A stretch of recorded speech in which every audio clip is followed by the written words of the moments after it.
എല്ലാവർക്കും നമസ്കാരം. ചട്ടങ്ങൾ പാലിക്കാതെ ക്ഷേത്രോപദേശക സമിതികൾക്ക് പണപ്പിരിവ് നടത്താനാവില്ല എന്ന് ഹൈക്കോടതി പറഞ്ഞിരിക്കുകയാണ്.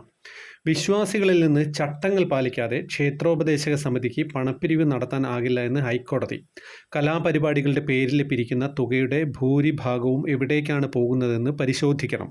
ക്ഷേത്ര വരുമാനം ക്ഷേത്രോദ്ധാരണത്തിനായി ഉപയോഗിക്കേണ്ടതാണെന്നും കോടതി പറഞ്ഞു.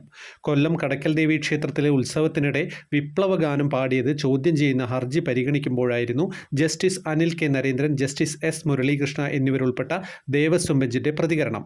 സ്പോൺസറും ഗായകനും തമ്മിലാണ് പണമിടപാടുണ്ടായതെന്ന് ക്ഷേത്രോപദേശക സമിതി വാദിച്ചു. അങ്ങനെയെങ്കിൽ പ്രശ്നം കൂടുതൽ ഗുരുതരമാണെന്ന് കോടതി വാക്കാൽ പറഞ്ഞു. ദേവസ്വം ബോർഡുകൾക്ക് കീഴിലുള്ള ക്ഷേത്രങ്ങളിൽ ഓഡിറ്റിംഗ് ഉള്ളതാണെന്നും ചൂണ്ടിക്കാട്ടി. സമിതിയുടെ എതിർ സത്യവാങ്മൂലം ബെഞ്ചിൽ എത്താത്തതിനെ തുടർന്ന് ഹർജി 19-ന് പരിഗണിക്കാൻ വേണ്ടി മാറ്റിയിട്ടുണ്ട്. അഡ്വക്കേറ്റ് വിഷ്ണു സുനിൽ പന്തളം ഫയൽ ചെയ്ത ഹർജിയാണ് കോടതിയിൽ ഉള്ളത്.